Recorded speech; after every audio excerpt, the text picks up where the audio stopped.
Observación urinaria temprana en pacientes oncológicos y con falla renal aguda o renal. Doctor Guevara.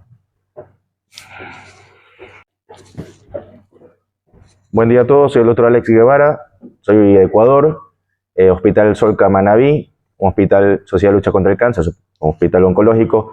Presido la presidenta Ruth Rivera en este manejo de pacientes oncológicos.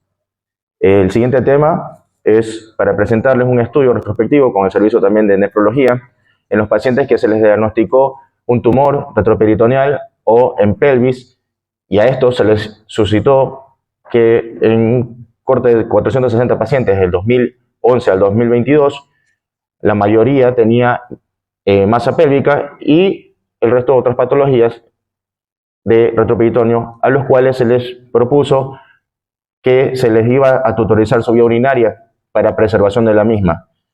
Las derivaciones urinarias que utilizaba fue el cateterismo doble J en un 84% de los pacientes, y un 15% fueron derivaciones de nefrostomías. Una comparativa de 2011 al 2015, cuando yo llego al hospital, es 2016-2022, que es el segundo corte. Del 2011 al 2015, los cateterizados doble J fueron controlados 8 pacientes, que equivale al 22%. Rescates son de los pacientes que estaban en diálisis, se les colocó los catéteres y hubo una mejoría del 14%.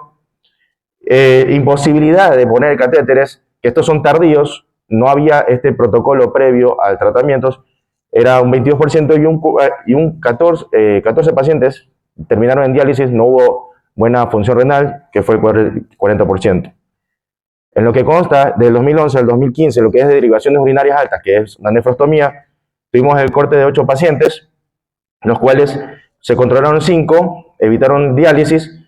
Sin embargo, hubo uno que estuvo en diálisis y se le hizo la derivación urinaria alta y se lo rescató, pero 2 de los pacientes, el 25% de estos acá, siguieron el diálisis con falla renal aguda. Entiéndase que la nefrostomía en ese entonces lo hacía el servicio de imagenología y lo hacía unilateral. De un total de 43 pacientes del 2011 a 2015, tenemos que 55% hubieron fallos y estos terminaron en diálisis, que equivalen a 24 pacientes, y 19 pacientes, que equivalen a un 44%, pudimos mantenerlo controlado sin diálisis.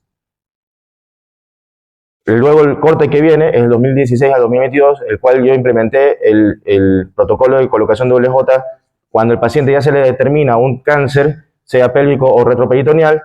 Como ven en la imagen inferior izquierda, en la primera imagen superior tiene una imagen de un tumor de útero, en la parte baja un tumor retroperitoneal, teniendo ya también una ectasia bilateral grado 3 y una en cortes axiales, y el corte coronal del lado derecho tiene una masa que involucra abdomen. Este tipo de pacientes, a todos los pacientes, cuando yo ingreso al hospital en 2016, todo fue que todo paciente que tenga tumor se le hacía la colocación de doble J por protocolo. En este caso, antes de ser tratados con radioterapia, braquiterapia o cirugía. En este caso, de los 355 pacientes se les colocó doble J previo, y un 2%, 8 pacientes tuve que colocarle nefrostomía. ¿Por qué? Porque pude autorizar un lado y el otro estuvo difícil y tuve que hacerle la nefrostomía en el mismo momento de procedimiento. En lo que concierne en nefrostomías, tengo los pacientes que se le hicieron 62 pacientes, los cuales 54 fueron bilaterales y unilaterales fueron 8. Estos 8 que anteriormente con catéter doble J solo pude hacerlo unilateral. De todo este corte de 62 pacientes, solo 3 pacientes llegaron a diálisis. El resto, más del 90%, el 99%, no llegó a diálisis, que en resumen, de los 417 pacientes cateterizados entre catéter doble J y nefrostomía, solo el 0.8% llegó a diálisis, que fueron 3 pacientes de 417 pacientes. En conclusión, con este estudio, nosotros con el servicio de nefrología damos una apertura y una calidad de vida. ¿Por qué? Porque preservamos la vía urinaria de cualquier método quirúrgico, o sea, con los cirujanos ginecólogos oncólogos o los generales oncólogos, de tener preservación de la vía urinaria, ya que esta, después de que se entorpece la misma, es un poco difícil para colocación de doble J o nefrostomía, y por ende, los que no llegan a rescatarse siguen en diálisis, y estar en diálisis no es tan bueno para el paciente en la forma de las comorbilidades. Entonces, con este estudio damos apertura a tener un control de la vía urinaria y darle también calidad de vida al paciente. Muchas gracias. Bueno, muchas gracias, doctor. Muy buena presentación. ¿Alguna pregunta? Hola, ¿cómo estás? Bueno, felicito por la charla, la verdad es muy interesante. Te quería consultar sobre el tipo de catéter doble J que usan. Buena pregunta. Listo. Sí. Justamente la imagen que tengo acá es algo para la empresa. ¿Por qué? Primero, yo utilizo los Long Life, catéteres doble J común. Sin embargo, esa imagen de acá la conocen todos. Resonance y casuística son de 60 pacientes. O sea, en este caso sí, ojo, el precio es algo que induce el no. Pero cuando yo utilizo el catéter Resonance, cuando tengo mucha masa de cierto lado, le coloco el Resonance y del otro le coloco un catéter común. Sabiendo que el Resonance tiene una mejor calidad de menos probabilidad de infecciones, más long life para el mantenimiento, y del hecho, con el común, he tenido 4 o 5 casos de clasificación de catéter. Justamente no sé si llegaron a ver la presentación que estaba antes, fue en 2019 que presenté sobre el tratamiento de clasificaciones en catéteres. En mi caso lo utilizo el neumático, no utilizo láser para el tratamiento de catéter.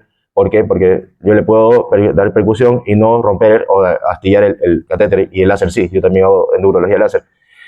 Y también tengo de los 60 pacientes, o sea, de 60 cateterismos con Resonance, tengo 3 pacientes que tuve que manipular el catéter con la camisa que viene en el set. Porque al momento de pasar tanto tiempo, hubieron 4 pacientes que el pigtail no maleaba. Entonces tuve que forzarlo por vía retrograda con la misma camisa que viene. Pero eso es también, por cierto, tengo un canal de YouTube. En este canal tengo también el procedimiento del tratamiento de los litiasis en catéter y el tratamiento para este tipo de pacientes que el Resonance no malea y hay que tratarlo diferente. Y el set de nefrostomía, que es el que está arriba de la foto del Resonance, es un set de una compañía, Incarmed, que está en Chile, Colombia y Perú. Este set es bueno por la derivación, tanto por el material, y el precio es muy accesible. Lo que sí es, yo en la casuística, por cierto, máximo 6 meses le hago el seguimiento al paciente. Si hay que cambiar el catéter porque sigue en tratamiento oncológico, se lo cambia a los 6 meses, y si no, se lo retira. ¿Por qué 6 meses? Porque eso hizo un corte. Tengo los pacientes que hicieron calcificaciones, como también los pacientes que no hicieron calcificaciones. Tuve un paciente que tuvo 2 años, porque el paciente tuvo tanto procedimiento, vino lo de la pandemia, y cuando volvió, yo le hice una 3D, que siempre hago un 3D, cuando el paciente la quiero retirar en el sala de procedimiento, y siento que hay una resistencia. Entonces lo paso a imagenología, le hago una 3D y veo la calcificación externa. Sin embargo, en esta paciente que en 2 años no vi calcificaciones, pero igual lo hice en el quirófano, tuve lista la mesa con el percutor neumático, y créeme que saqué el catéter, un catéter común y corriente, y estaba limpio. Lo que sí, de color blanco que era, pasó a verde. Y por cierto, la función renal de estos pacientes la lleva la nefróloga. Bueno, muchas gracias. Por cuestión de tiempo, No. tenemos que cambiar. Gracias. Muchas gracias.